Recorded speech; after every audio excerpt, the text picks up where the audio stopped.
2023년 2월 노르웨이 북극권 영하 42도 새벽 4시 세대의 자주포가 시동 테스트를 기다렸다. 독일 PGH-2000, 미국 M109A7, 한국 K9 썬더. 30년간 유럽을 지배하던 독일, 70년 혈맹의 미국, 그리고 신흥 강자 한국. 1조 원 규모 계약을 건 마지막 대결이었다. 시동 버튼이 눌렸다. 독일 자주포는 얼어붙었다. 미국 자주포는 꺼졌다. 하지만 한국 K9은 단번에 걸렸다. 그 순간부터 유럽 방산 지도가 바뀌기 시작했다. 북극의 추위가 증명한 진실, 카탈로그가 아닌 실전이 만든 역사. 자랑스러운 대한민국의 기록 계속 만나보고 싶으시다면 구독과 좋아요 눌러주시고 댓글에 대한민국 만세로 응원해주세요. 국방연대기 시작합니다. 2023년 2월 15일 새벽 4시 노르웨이 핀마르크주 북극 훈련장. 온도계는 영하 42도를 가리켰다. 바람이 초속 18m로 불어닥치며 체감 온도는 영하 60도 아래로 떨어졌다. 어둠 속에서 세 대의 자주포가 나란히 서 있었다. 독일 PGH-2000, 미국 M109A7, 그리고 한국 K9 썬더. 차체 표면에 서리가 두껍게 얼어붙어 있었고 금속 부분을 맨손으로 만지면 피부가 그대로 달라붙을 정도였다. 주변 관측 장비에 LCD 사면들이 추위로 반응 속도가 느려졌고 카메라 렌즈에는 성에가 계속 끼었다.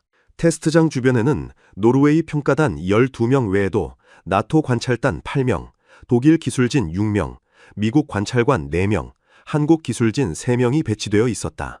50m 떨어진 언덕 위 관측소에서는 러시아 무관 2명이 고성능 쌍안경으로 모든 과정을 지켜보고 있었다. 노르웨이 국방조달청장 요한 스벤센 준장이 두꺼운 방한복 속에서 입김을 내뿜으며 손목시계를 확인했다. 그의 옆에 선 평가단 12명은 모두 고글과 발라클라바로 얼굴을 완전히 가렸지만 코끝과 볼의 감각이 사라지는 것을 느꼈다. 시동 테스트를 시작한다. 3명의 조종수가 각자 자주포 조종석에 올랐다. 첫 번째는 독일 PGH-2000 레오파르트2 전차 차체를 기반으로 한 60톤급 중자주포였다. 독일 기술진 6명이 차체 주변에 모여서서 태블릿으로 센서 데이터를 확인했다. 그들의 태블릿 화면에는 유압 시스템 압력, 엔진 오일 점도, 냉각수 온도, 배터리 전압이 실시간으로 표시되었다. 유압류 점도는 정상 수치의 4배를 넘어섰고 엔진 오일은 거의 굳어있는 상태였다. 모든 수치가 정상 작동 범위를 크게 벗어나 있었다.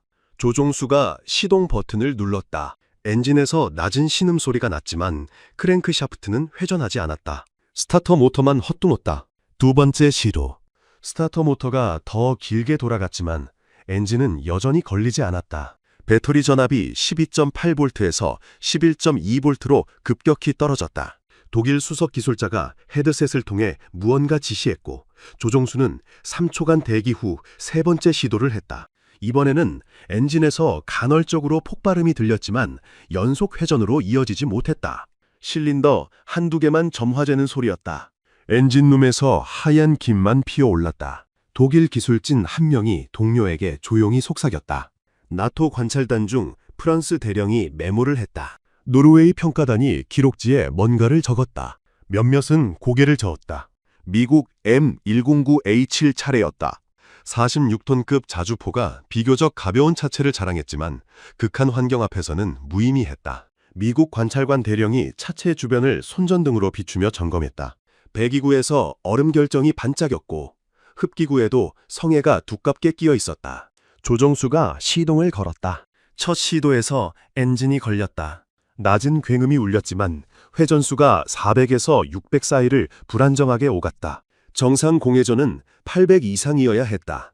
5초, 8초, 엔진이 심하게 떨리더니 10초 만에 퍽 소리를 내며 꺼졌다. 불안전 연소로 인한 검은 연기가 배기구에서 뿜어져 나왔다가 멈췄다. 두 번째 시도. 엔진이 다시 걸렸지만 회전수가 전혀 올라가지 않았다. RPM 게이지 바늘이 500에서 800 사이를 오락가락했다. 터보 차저가 작동하지 않는 소리였다. 15초 후 또 꺼졌다. 미국 관찰관이 고개를 들어 평가단을 바라봤다. 표정은 보이지 않았지만 어깨가 처진 것으로 충분했다. 세 번째 시도는 아예 반응이 없었다. 스타터 모터 소리만 약하게 들렸다. 배터리가 한계에 도달한 것이었다. 나토 관찰단 중 영국 준장이 독일 기술진 쪽을 힐끗 봤다. 마지막 차례, 한국 K9 썬더 앞에 섰던 한국 기술진 3명은 차량에서 5m 떨어진 곳으로 물러났다. 그들은 아무것도 만지지 않았고 조종수에게 별도 지시도 하지 않았다. 예열 장비도 보조 시동 장치도 사용하지 않았다. 조종수가 시동 버튼을 눌렀다. 엔진이 단번에 걸렸다. 저음의 굉음이 얼어붙은 공기를 갈랐다. 회전수가 즉시 800rpm 안정 구간으로 올라갔다. 5초, 10초, 30초, 1분. 엔진은 거침없이 돌아갔고 회전수는 정확히 850에서 유지되었다. 배기구에서 뿜어져 나오는 배기가스가 하얀 구름처럼 퍼졌다. 독일 기술자 한 명이 동료를 향해 고개를 저으며 중얼거렸다. 러시아 무관 2명이 관측소에서 쌍안경으로 지켜보다가 무전기에 대고 뭔가 보고했다. 프랑스 대령이 메모를 멈추고 K9을 뚫어져라 쳐다봤다. 요한 준장이 평가단을 돌아보며 말했다. 1차 시동 테스트 종료. K9 통과. 평가단 중 3명이 동시에 태블릿에 기록을 입력했다. 노르웨이 국방부가 4년간 준비한 차세대 자주포 도입 사업의 첫 관문이었다. 독일은 30년간 유럽 자주포 시장을 지배해왔다. PGH-2000은 분당 발사 속도 8발, 탄약 적재량 60발, 최대 사거리 56km로 모든 면에서 세계 최고 수준이었다.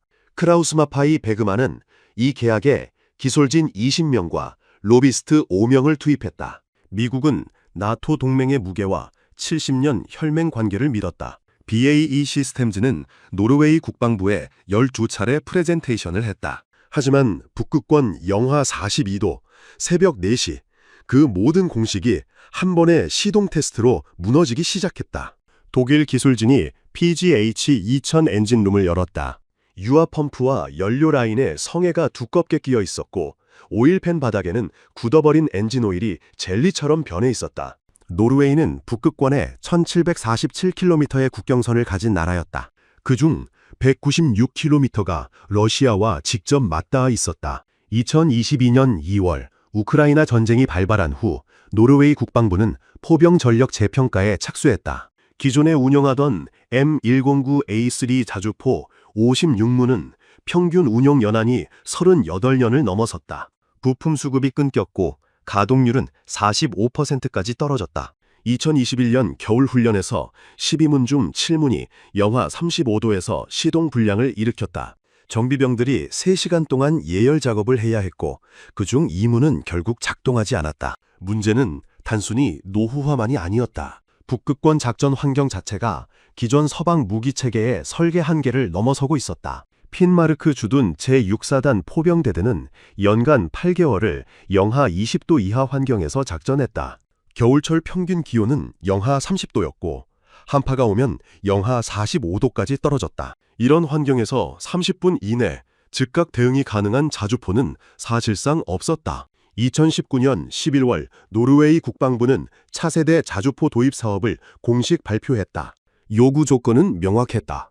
영하 40도 이하 환경에서 예열 없이 시동 가능, 30초 이내 초탄 발사, 영하 환경에서 분당 6발 이상 연사, 최대 사거리 40km 이상, 추가로 험준한 산악지형 기동 능력과 북극권 특유의 눈보라 속 정밀 사격 능력을 요구했다. 총 도입 규모는 52문, 예산은 1조 원 규모였다. 독일 크라우스마파이 베그만이 PGA-2000을 제시하며 가장 먼저 뛰어들었다. 유럽 8개국이 운용 중이고 분당 8발 연사에 60발 탄약 적재가 가능한 세계 최강 자주포라는 점을 내세웠다. 계약 금액은 52문 기준 1조 2천억 원이었다. 미국 BAE 시스템즈는 M109H를 제안했다. 나토 표준 장비이고 70년 혈맹 관계, 부품 호환성을 강조했다. 가격은 52문 기준 9,500억 원으로 가장 저렴했다. 한국 한화 에어로스페이스는 K9 썬더를 내밀었다. 폴란드 600문, 인도 100문, 터키 280문 수출 실적과 2017년 노르웨이 첫 도입 24문의 운용 경험을 앞세웠다. 가격은 52문 기준 1조 500억 원이었다. 2020년 1월부터 3년간 1차 평가가 진행되었다. 서류 심사, 기술 검증, 시뮬레이션 테스트를 거쳤다. PGH-2000은 화력과 자동화 수준에서 최고점을 받았다. M109A7은 정비 편의성과 가격에서 우위를 점했다. K9은 기동성과 신뢰성 부분에서 높은 평가를 받았다. 하지만 결정적 차이는 나타나지 않았다. 세 무기 모두 카탈로그 스펙상으로는 노르웨이의 요구 조건을 만족했다. 2022년 8월 노르웨이 국방조달청은 최종 결정을 위한 실사격 및 극한 환경 테스트를 공지했다. 테스트 항목은 5가지였다. 영하 40도 이하 시동 테스트, 산악 기동 테스트, 연속 사격 신뢰성 테스트, 극한 환경 정밀도 테스트, 정비 편의성 평가. 기간은 2023년 2월부터 4월까지 3개월이었다. 장소는 핀마르크주 북극 훈련장. 북위 70도에 위치한 이곳은 연중 6개월이 영하였고 2월 평균 기온은 영하 35도였다. 독일은 기술진 18명과 PH-2000 2대를 투입했다. 수석 기술자 헬무트 슈나이더 박사는 레오파르트2 개발에 참여한 베테랑이었다. 그는 PGH-2000이 독일군 아프가니스탄 파병 중 50도 사막에서 검증받았고 리투아니아 겨울훈련에서도 문제없이 작동했다고 강조했다. 미국은 관찰관 5명과 M109A7 2대를 보냈다.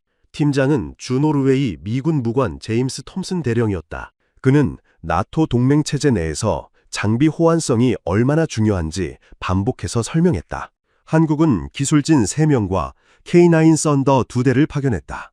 팀장은 한화 에어로스페이스 북유럽 담당 김재훈 이사였다. 그는 2017년 첫 계약 당시에도 같은 역할을 맡았고 노르웨이군이 4년간 K9을 운영하며 축적한 데이터를 가장 잘 아는 사람이었다. 평가단은 노르웨이 육군 포병 전문가 8명, 국방조달청 기술평가위원 4명, 나토 관찰단 8명으로 구성되었다. 단장은 요한 스벤센 준장이었다. 그는 노르웨이 육군 포병학교 교장을 지냈고 아프가니스탄 파병 당시 포병 대대장으로 복무한 실전 경험자였다. 2023년 2월 14일 오후 8시 테스트 전날 밤 브리핑이 있었다. 요한 준장이 평가단 앞에서 말했다. 내일 새벽 4시 첫 번째 테스트를 시작한다. 영하 40도 이하 조건에서 예열 없는 시동이다. 우리 병사들이 실전에서 마주할 상황 그대로다. 세 나라 대표단이 고개를 끄덕였다. 하지만 그들이 알지 못하는 것이 하나 있었다. 노르웨이 기상청은 다음날 새벽 기온이 영하 42도까지 떨어질 것으로 예보했다. 바람은 초속 20m에 육박할 전망이었다. 요한 준장은 그 예보를 이미 받아본 상태였다. 북극권에서 33년을 복무한 그는 알고 있었다. 카탈로그는 거짓말을 하지만 북극의 추위는 거짓말을 하지 않는다는 것을. 2023년 2월 16일 오전 10시 핀마르크주 북극훈련장 동쪽 산악지대 해발 850m 지점에서 경사 35도 눈길이 시작되었다. 적설량은 1m 20cm였고 그 아래는 얼어붙은 암반이었다. 기온은 영하 38도, 바람은 초속 15m로 불었다. 2차 테스트는 산악 기동 능력 평가였다. 출발점에서 목표 지점까지 직선거리 3.2km, 고도 차이 380m를 올라가는 코스였다. 중간에 2곳의 급경사 구간과 3곳의 S자 커브가 있었다. 제한 시간은 45분이었다. 요한 준장이 평가단에게 설명했다. 우리 포병은 러시아 국경 인근 산악지대의 진지를 구축한다. 평지는 적의 드론과 정찰 위성에 노출된다. 기동 능력이 없으면 생존할 수 없다. 독일 PH-2000이 먼저 출발했다. 60톤 차체가 눈을 헤치며 전진했다. 평지에서는 시속 67km까지 가속이 가능했지만 눈길에서는 시속 12km로 떨어졌다. 레오파르트2 전차 기반 서스펜션이 울퉁불퉁한 지형을 흡수했다. 300m 지점까지는 순조로웠다. 하지만 첫 번째 급경사 구간에서 문제가 시작되었다. 경사 32도, 길이 85m 구간이었다. PGH-2000이 등반을 시작했다.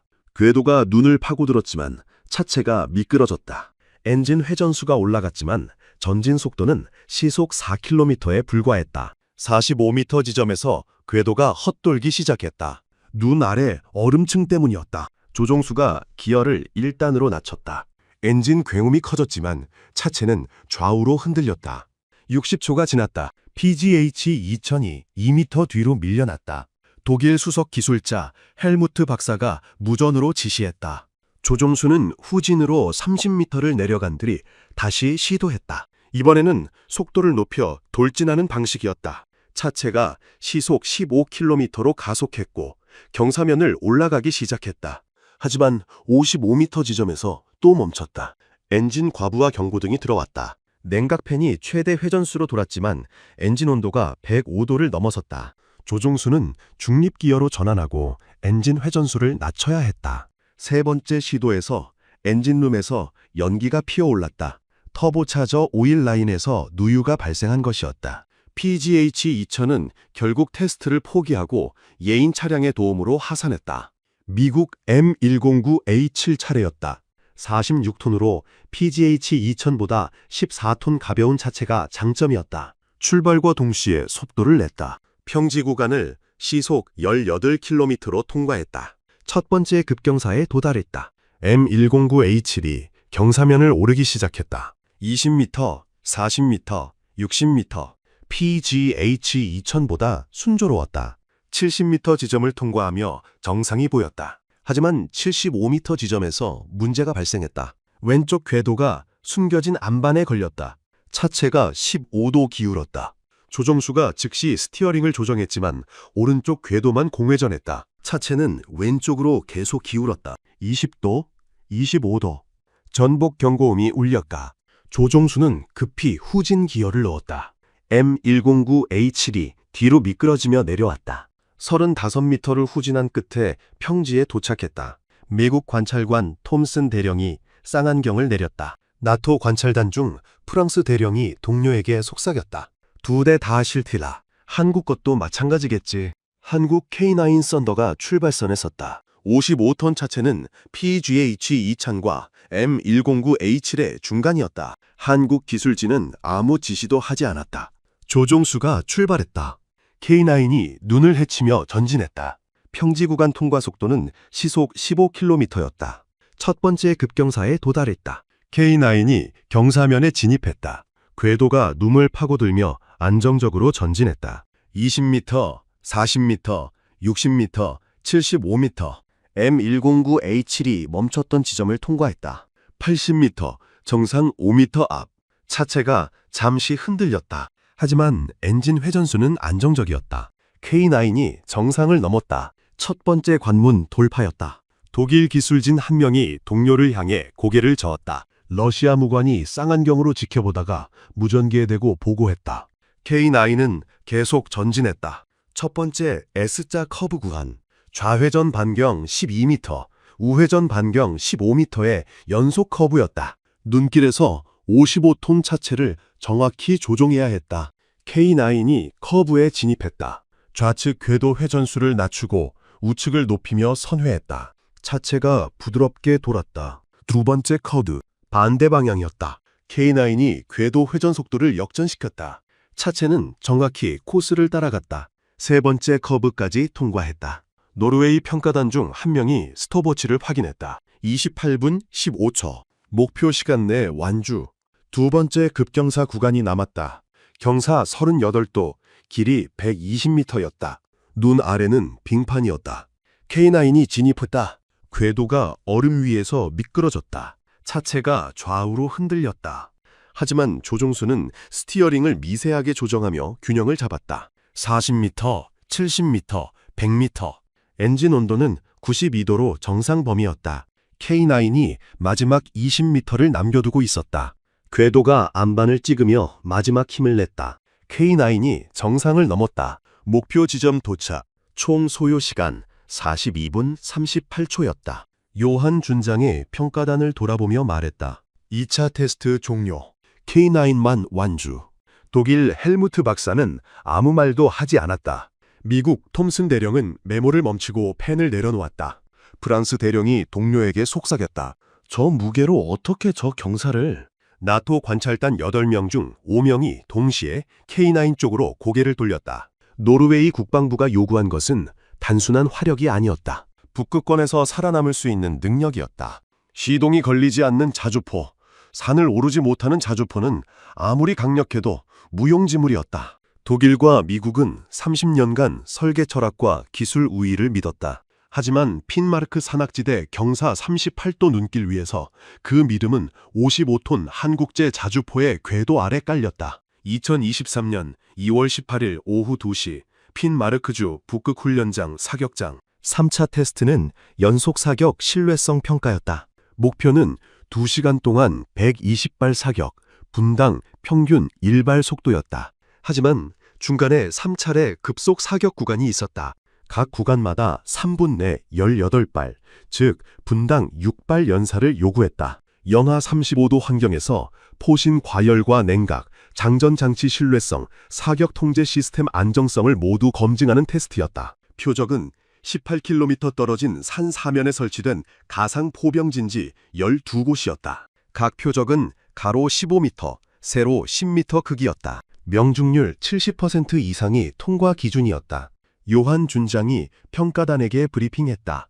우크라이나 전쟁에서 포병의 평균 교전 시간은 8분이다. 사격 후 즉시 진지를 이탈해야 적 대포병 레이더에 포착되지 않는다. 하지만 방어작전에서는 2시간 이상 화력 지원이 필요한 경우도 있다. 독일 PH-2000이 먼저 사격 진지에 진입했다.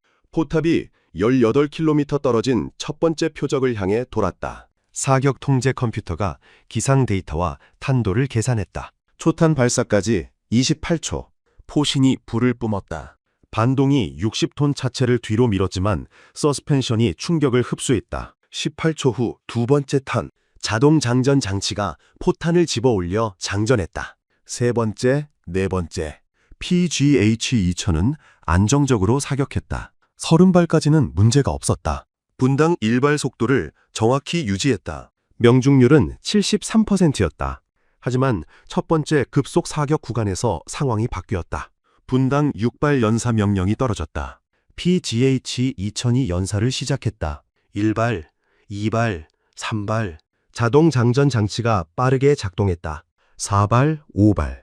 포신 온도가 급격히 올라갔다. 6발, 7발, 8발. 1분 30초 만에 8발을 쏘았다. 하지만 9발째에서 문제가 발생했다.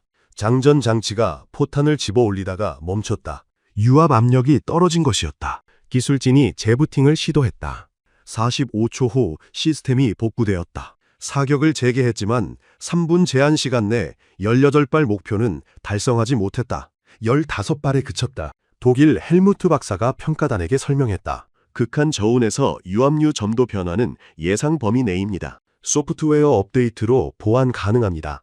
PGH-2000은 사격을 계속했다. 60발, 80발. 두 번째 급속 사격 구간. 또 같은 문제가 발생했다. 이번에는 12발째에서 장전 장치가 멈췄다. 재부팅 시간은 더 길어졌다. 1분 20초가 걸렸다. 포신 온도는 280도를 넘어섰다. 냉각 시스템이 최대 출력으로 작동했지만 온도 하강 속도가 느렸다. 100발 지점에서 PGA-2000은 테스트를 중단했다. 포신 과열과 장전 장치 불안정으로 더 이상 안전한 사격이 불가능하다는 판단이었다. 미국 M109A7이 사격 진지에 들어왔다. M109A7의 장점은 단순함이었다. 자동화 수준은 낮지만 수동 장전 백업 시스템이 있었다. 사격을 시작했다. 초탄 발사까지 35초. PGH-2000보다 7초 느렸다. 하지만 안정적이었다. 20발, 40발. 명중률은 68%였다. 첫 번째 급속 사격 구간. M109A7은 분당 4발 속도로 사격했다. 목표인 6발에는 못 미쳤지만 멈추지는 않았다. 3분 동안 12발을 쏘았다. 문제는 포신 냉각이었다. 영하 35도 환경에서 뜨거운 포신이 급속 냉각되며 금속 피로가 누적되었다. 70발 지점에서 포신 진동이 감지되었다. 사격 정확도가 떨어지기 시작했다. 명중률이 68%에서 52%로 하락했다. 두 번째 급속 사격 구간에서 포구 제동기 볼트 하나가 풀렸다. 진동이 심해졌다. 미국 관찰관이 안전을 위해 사격 중지를 명령했다. M109A7은 84발 만에 테스트를 포기했다. 한국 K9 썬더 잘해었다. 사격 진지에 진입했다. 포탑이 표적을 향해 돌았다. 초탄 발사까지 29초. 사격이 시작되었다. 10발, 20발, 30발. 명중률은 76%였다. 반자동 장전 장치가 안정적으로 작동했다. 첫 번째, 급속 사격 구간. K9이 연사를 시작했다. 1발, 2발, 3발, 15초마다 한 발씩 정확하게 나갔다. 10발, 15발, 18발. 3분 안에 목표를 달성했다. 포신 온도는 250도까지 올라갔다. 냉각 시스템이 작동했고 5분 만에 180도까지 떨어졌다. 60발 통과. 명중률은 여전히 74%였다. 두 번째 급속 사격 구간. K9이 또 18발을 3분 안에 쏘았다.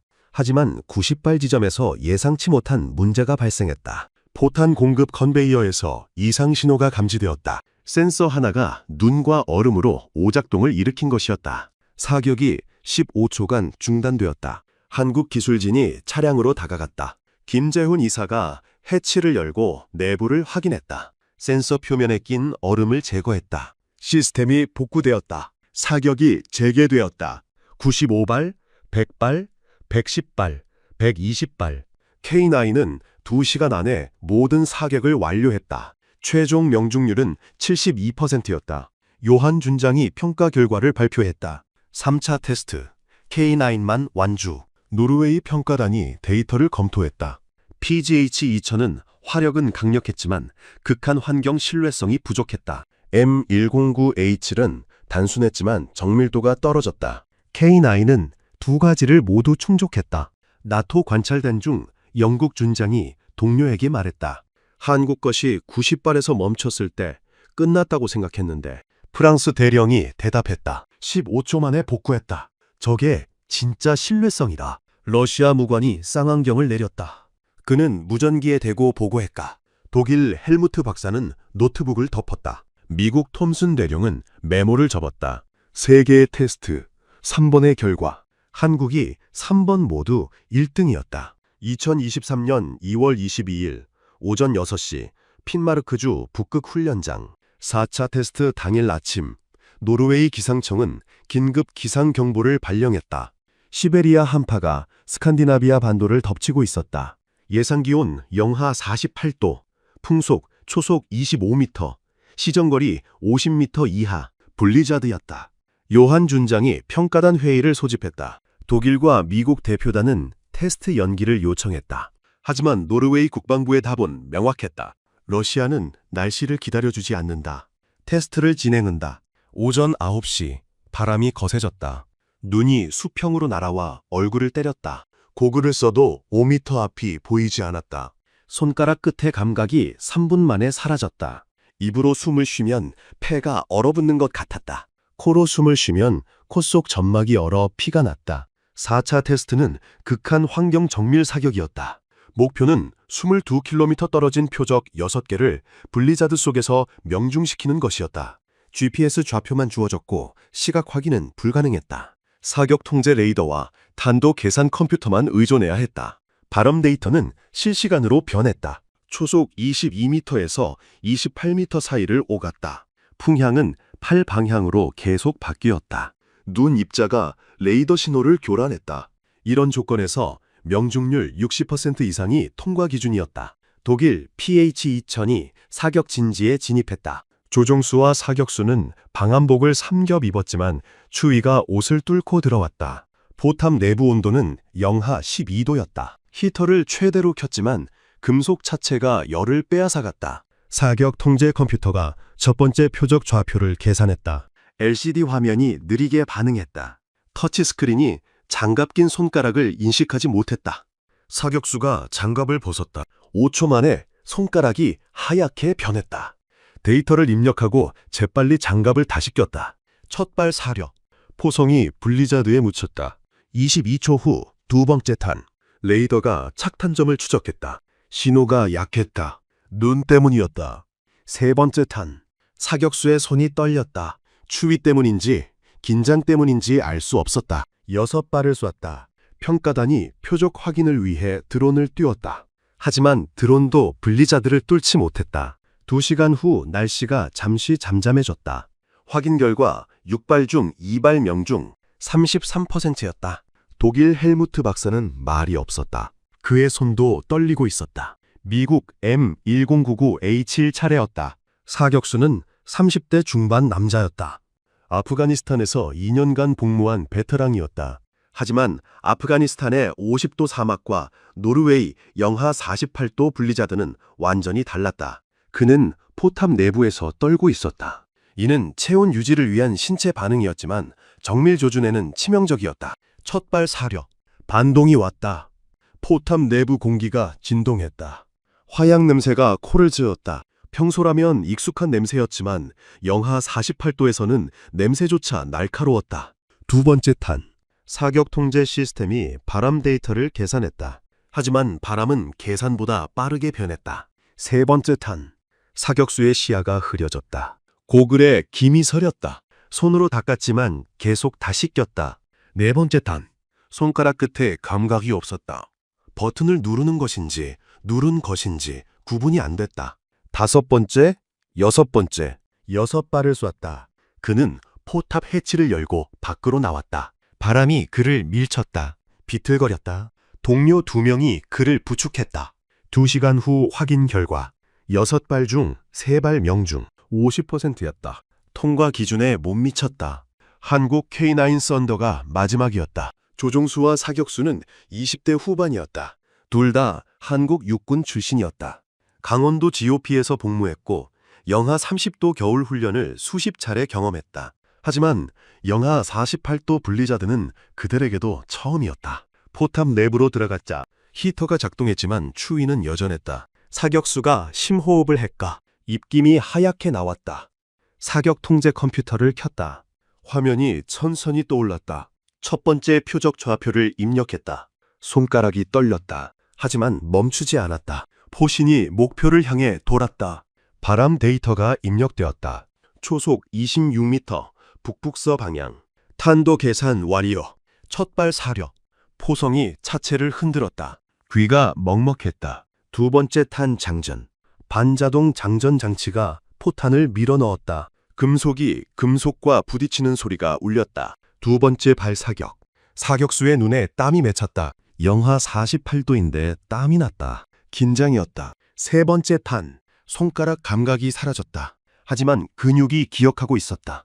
네 번째, 다섯 번째, 여섯 번째. 모든 사격이 끝났다. 사격수가 뒤로 기댔다. 숨이 거칠었다. 조종수가 그의 어깨를 두드렸다. 아무 말도 하지 않았다. 말이 필요 없었다. 2시간 후 블리자드가 약해졌다. 드론이 표적 상공을 날았다. 카메라가 표적을 확인했다. 평가단이 영상을 분석했다. 6발 중 4발 명중 67%였다. 통과였다. 요한 준장이 결과를 발표했다. 독일 대표단은 고개를 숙였다. 미국 관찰관은 아무 말도 하지 않았다. 한국 기술진 3명은 서로를 바라봤다. 그들도 떨고 있었다. 추위 때문이었다. 나토 관찰단 중 1명이 동료에게 속삭였다. 저 날씨에서 67%라니? 블리자드가 다시 거세졌다. 바람이 울부짖었다. 눈이 모든 것을 덮었다. 하지만 숫자는 명확했다. 독일 33%, 미국 50%, 한국 67%. 북극의 블리자드는 거짓말을 하지 않았다. 카탈로그의 숫자가 아니라 사람의 한계와 기계의 신뢰성이 진실을 말했다. 2023년 3월 8일 오슬로 국방부 청사 3층 회의실. 노르웨이 국방장관 비에른 아룬 그람이 긴 테이블 끝에 앉았다. 그의 양옆에는 국방조달청장 요한 준장, 재무차관, 외교차관, 육군참모차장이 자리했다. 테이블 반대편에는 세 나라 대표단이 앉아 있었다.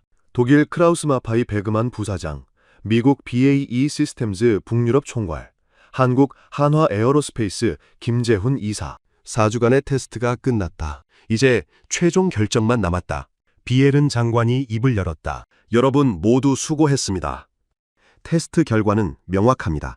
하지만 우리는 단순히 성능만 보는 것이 아닙니다.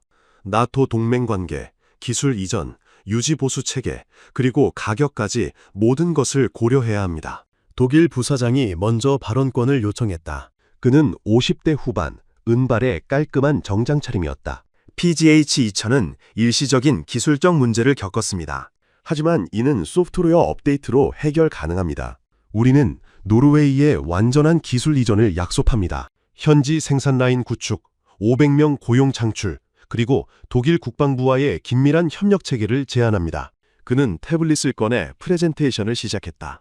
PGH-2000의 우크라이나 전선 실적, 분당 8발 연사 능력, 60발 탄약 적재량. 화면에는 인상적인 숫자들이 가득했다. 하지만 요한 준장의 표정은 변하지 않았다. 미국 총괄이 이어서 말했다. M109A7은 70년간 검증된 플랫폼입니다. 나토 12개국이 운영 중이며 부품 호환성이 완벽합니다. 미국 정부는 이번 계약을 나토 동맹 강화의 상징으로 보고 있습니다. 가격도 가장 경쟁력 있습니다. 52문에 9,500억 원, 그리고 10년간 무상 기술 지원을 포함합니다. 그는 나토 깃발이 그려진 자료를 펼쳤다.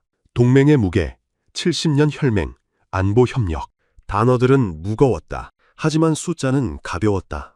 영하 48도 블리자드 속 50% 명중률. 그 숫자는 지울 수 없었다. 한국 김재훈 이사는 간단했다. K9 썬더는 4주간 테스트에서 모든 항목을 통과했습니다. 영하 42도, 시동, 산악기동, 120발 연속 사격, 블리자드 속 정밀 사격. 노르웨이가 요구한 모든 조건을 충족했습니다. 가격은 52문에 1조 500억 원, 납기는 24개월입니다. 그는 더 이상 말하지 않았다. 숫자가 말했다. 테스트 결과가 말했다. 회의실이 조용해졌다. 노르웨이 재무차관이 질문했다. 가격 차이가 있습니다. 미국은 9,500억, 한국은 1조 500억, 1,000억 원 차이뿐이다. 이를 어떻게 정당화할 수 있습니까? 김재훈 이사가 대답했다. M109A7은 테스트에서 산악기동과 블리자드 사격을 통과하지 못했습니다. 도입 후 추가 개량 비용이 발생할 것입니다. K9은 즉시 실전 배치 가능합니다. 총 소유 비용을 계산하면 K9이 더 경제적입니다. 독일 부사장이 반박했다. PGH-2000은 성능 면에서 최고입니다. 일시적인 환경 적응 문제일 뿐입니다. 요한 준장이 끼어들었다. 일시적이 아닙니다. 노르웨이 포병은 연간 8개월을 영하 환경에서 작전합니다. 환경 적응은 선택이 아니라 필수입니다. 시동이 걸리지 않는 자주포는 쓸모없습니다. 회의실이 다시 조용해졌다. 외교차관이 발언했다. 미국과 독일은 우리의 오랜 동맹입니다. 이 결정이 동맹 관계에 영향을 줄 수 있습니다. 비에른 장관이 고개를 저었다. 동맹은 신뢰로 만들어집니다. 하지만 국방은 생존의 문제입니다. 작동하지 않는 무기로는 나라를 지킬 수 없습니다. 그는 테이블 위에 평가 보고서를 펼쳤다. 4주간의 테스트, 수백 페이지의 데이터, 수천 개의 숫자, 모든 것이 하나를 가리켰다. K9, 비에른 장관이 선언했다. 노르웨이 국방부는 한국 K9 썬더 52문 도입을 결정합니다. 계약 금액 1조 500억 원, 납기 24개월, 기술 협력 및 현지 정비 지원 포함. 독일 부사장의 얼굴이 굳었다. 미국 총괄은 서류를 접었다. 김재훈 이사는 고개를 숙여 인사했다. 회의실 문이 열렸다. 밖에서 대기하던 기자들이 몰려들었다. 카메라 플래시가 터졌다. 노르웨이 국영방송 NRK 기자가 질문했다. 독일과 미국을 제치고 한국을 선택한 이유가 무엇입니까? 비에른 장관이 대답했다. 테스트 결과가 모든 것을 말해줍니다. 북극권에서 작동하는 무기가 필요했습니다. K9이 그것을 증명했습니다. 오슬로 시각 오후 3시 15분, 서울은 오후 11시 15분이었다. 한화 에어로스페이스 본사에서 긴급 회의가 소집되었다. 1조 원 계약 소식이 전해졌다. 50m 떨어진 곳에서 러시아 대사관 무관이 이 광경을 지켜봤다. 그는 모스크바에 보고했다. 독일 국방부는 크라우스 마파이 베그만의 해명을 요구했다. 미국 국무부는 BAE 시스템즈 보고서를 검토했다. 나토 본부 브뤼셀에서는 긴급 회의가 열렸다. 한 프랑스 장성이 동료에게 말했다.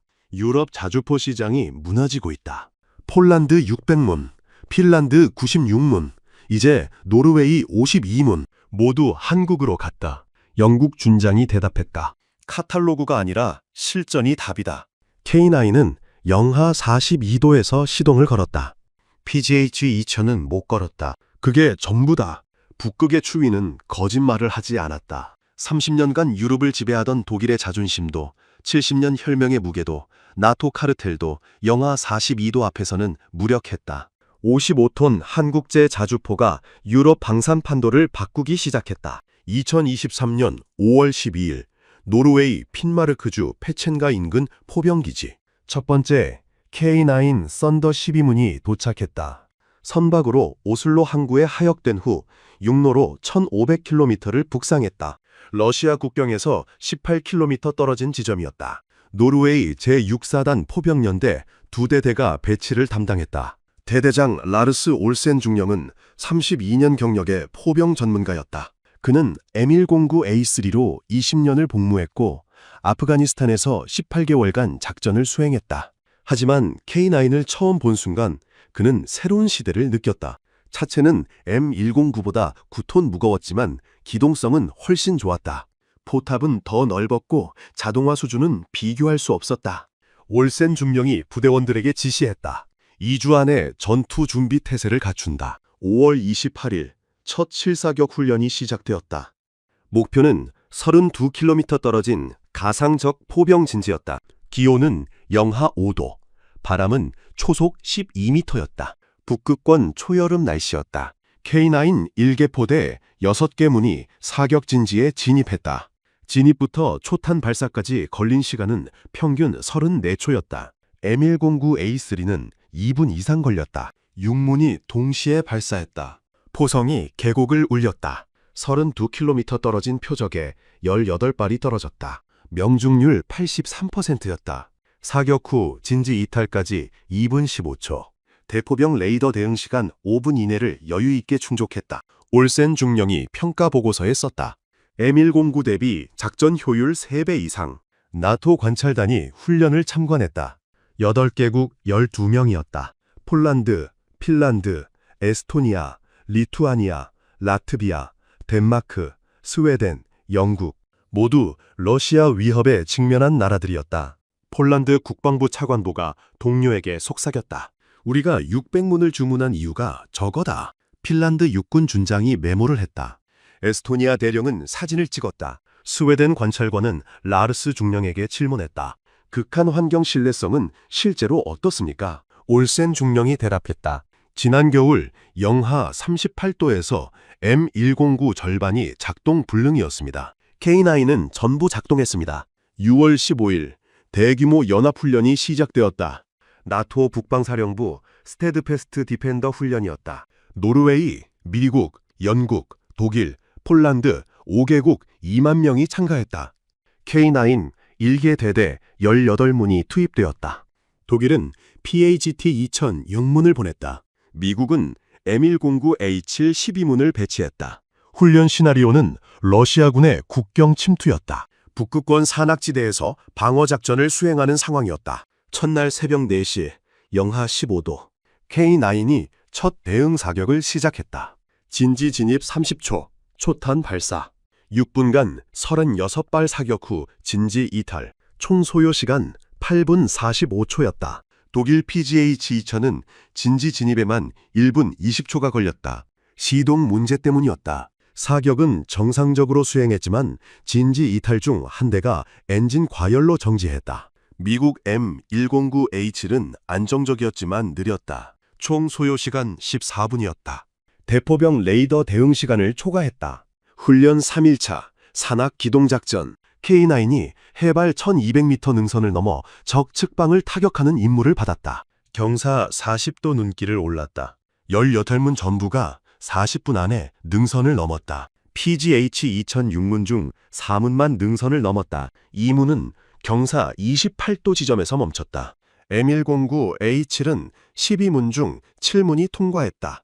나토 북방사령관 존 맥케인 중장이 올센 중령에게 물었다.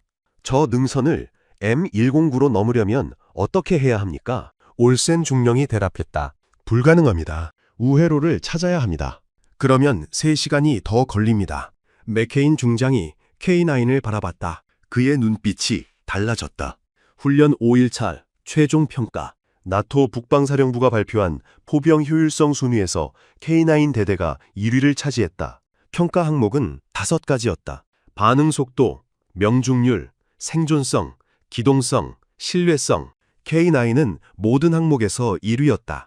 독일 연방군 포병 여단장이 보고서를 검토했다. 그는 국방부에 긴급 보고를 올렸다. PGH-2000 극한 환경 개량 시급. 미국 육군 화력센터도 보고서를 작성했다. M109A8 개발 일정 앞당길 필요. 하지만 개량과 개발에는 시간이 필요했다. 독일은 최소 5년, 미국은 3년을 예상했다. 그동안 유럽의 포병 시장은 K9으로 기울고 있었다. 7월 20일 스웨덴 국방부가 K9 48문 도입을 공식 발표했다. 계약 금액 9,800억 원이었다. 8월 5일 리투아니아가 24문 추가 도입을 결정했다. 8월 18일 라트비아가 18문 계약을 체결했다. 북유럽과 발트 3국이 줄줄이 K9을 선택했다. 모두 같은 이유였다. 북극권과 발트해 혹한 환경에서 작동하는 자주포가 필요했다. 독일과 미국은 카탈로그상으로는 우수했지만 실전은 달랐다. 9월 12일 노르웨이 국방부가 추가 도입을 검토한다는 소식이 전해졌다. 첫 계약 52문에 더해 24문을 추가로 도입하겠다는 것이었다. 총 76문. 러시아 국경 전 지역을 K9으로 커버하겠다는 전략이었다. 독일 크라우스마파이 베그만 주가가 8% 떨어졌다. 미국 BAE 시스템즈는 유럽 지사를 축소했다. 한화 에어로스페이스 주가는 연일 상한가를 기록했다. 유럽 방산 시장의 판도가 바뀌고 있었다. 30년간 독일이 지배하던 자주포 시장에서 한국이 1위로 올라섰다. 영국 국제전략연구소 IISS가 발표한 보고서에는 이렇게 적혀 있었다. 2023년 기준 서방 자주포 시장 점유율, 한국 K9 68%, 독일 PGH-2000 18%, 미국 M109 시리즈 14%. 숫자는 명확했다. 북극의 추위가 증명했고, 실전 훈련이 확인했고, 시장이 선택했다. 2024년 3월 워싱턴 DC 펜타곤 3층 육군 참모부 회의실. 미 육군 참모총장 랜디 조지 대장이 긴급 회의를 소집했다. 참석자는 화력센터장, 유럽사령부 부사령관, 국방획특국장, 정보국장 등 12명이었다. 테이블 중앙에는 두꺼운 보고서가 놓여 있었다. 제목은 한국 K9 자주포의 유럽 시장 장악 분석이었다. 조지 대장이 첫 페이지를 펼쳤다. 2023년 한 해 동안 K9은 노르웨이 52문, 스웨덴 48문, 리투아니아 24문, 라트비아 18문을 수출했다. 총 142문, 금액으로 2조 8천억 원이었다. 이는 M109 시리즈 유럽 수출 10년치에 해당하는 규모였다. 화력센터장이 보고를 이어갔다. 더 심각한 것은 추가 계약이었다. 노르웨이는 24문 추가 도입을 확정했고, 덴마크가 36문, 네덜란드가 40문 도입을 검토 중이었다. 2025년까지 유럽에서만 300문 이상 계약이 예상되었다. 유럽 사령부 부사령관이 지도를 펼쳤다. 북유럽과 발트해 연안이 빨간색으로 표시되어 있었다. 나토 북방전선 전체가 K9으로 재편되고 있었다. 폴란드 600문까지 합치면 나토 동부전선 자주포의 70%가 한국제가 되는 상황이었다. 탄약 호환성, 정비체계, 전술 교리까지 영향을 받을 것이었다. 정보국장이 추가 자료를 제시했다. 중국도 움직이고 있었다. 베이징 중앙군사위원회가 PLG-52 극한환경 개량 프로젝트에 15억 달러를 투입했다. 러시아는 ES-35 칼리차 생산을 중단하고 새로운 북극 작전용 자주포 개발에 착수했다. 조지 대장이 보고서를 덮었다. 결론은 명확했다. K9은 단순히 좋은 무기가 아니었다. 새로운 표준이 되고 있었다. 미국은 대응 전략이 필요했다. 같은 시각 모스크바 크렘린 국방부 청사, 러시아 국방차관 파벨 포포프가 보고서를 검토하고 있었다. 노르웨이 국경 18km 지점에 배치된 K9 정보였다.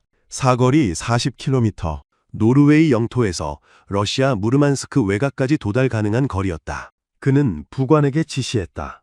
무르만스크 방공 시스템 강화 계획을 앞당기고 북극함대 사령부에 K9 대응 훈련을 지시하라는 내용이었다. 베이징 중앙군사위원회 장비발전부 왕 부부장이 PLG-05와 PLG-52 비교평가 보고서를 읽고 있었다. 마지막 페이지에는 결론이 적혀 있었다. 영하 40도 이하 환경에서 중국 자주포는 모두 시동 불량이 발생했다. K9 수준 달성까지 최소 5년이 필요하다는 평가였다. 왕 부부장은 보고서에 도장을 찍었다. 승인이었다.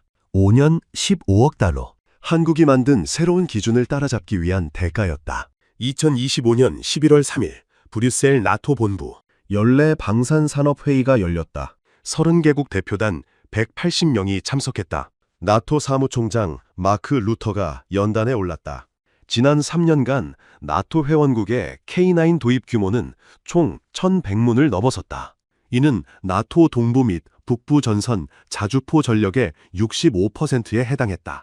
K9은 이제 사실상 나토 표준 자주포가 되었다. 청중석에서 독일 대표단이 고개를 숙였다. PGH-2000 생산 라인은 2024년 가동률 30%로 떨어졌다. 크라우스 마파이 베그만은 구조조정에 들어갔다. 미국 대표단은 표정이 없었다. M109A8 개발은 예산 문제로 지연되고 있었다. 한국 대표단석에는 한화 에어로스페이스 임원 3명이 앉아 있었다. 그들은 조용히 메모를 했다. 루터 사무총장이 연설을 이어갔다. 북극권 안보 환경 변화에 따라 나토는 새로운 무기체계 평가 기준을 마련했다. 영하 40도 이하 작동 보장, 산악 기동 능력, 극한 환경 신뢰성. 이 세 가지는 이제 필수 요건이 되었다. 그 기준은 노르웨이가 만들었고 K9이 증명했고 나토가 공식화했다. 유럽 방산 시장의 규칙이 바뀌었다. 이전 2001년 2월 15일 노르웨이 핀마르크주 북극 후연장. 정확히 3년 전 PGH-2000이 시동에 실패했던 그 장소였다. 이제 그곳에는 K9 76문이 배치되어 있었다. 라르스 올센 중령은 대령으로 진급했고 제6사단 포병 여단장이 되었다. 그는 새벽 4시 영하 43도 추위 속에서 K9 한 대 앞에 서 있었다. 엔진 시동 소리가 들렸다. 3년 전처럼 단번에 걸렸다. 그는 3년 전 그날을 떠올렸다. 독일과 미국의 자신감, 한국의 침묵, 그리고 북극의 추위. 모든 것이 그 추위 속에서 결정되었다. 올센 대령은 부관에게 말했다. 북극의 추위는 거짓말을 하지 않는다. 영하 42도, 새벽 4시, 한 번의 시동 테스트. 30년간 유럽을 지배하던 독일의 자존심이 무너졌고 70년 혈맹의 무게가 가벼워졌고 나토 카르텔이 흔들졌다. 55톤 한국제 자주포가 유럽 방산 지도를 다시 그렸다. 그것은 기적이 아니었다.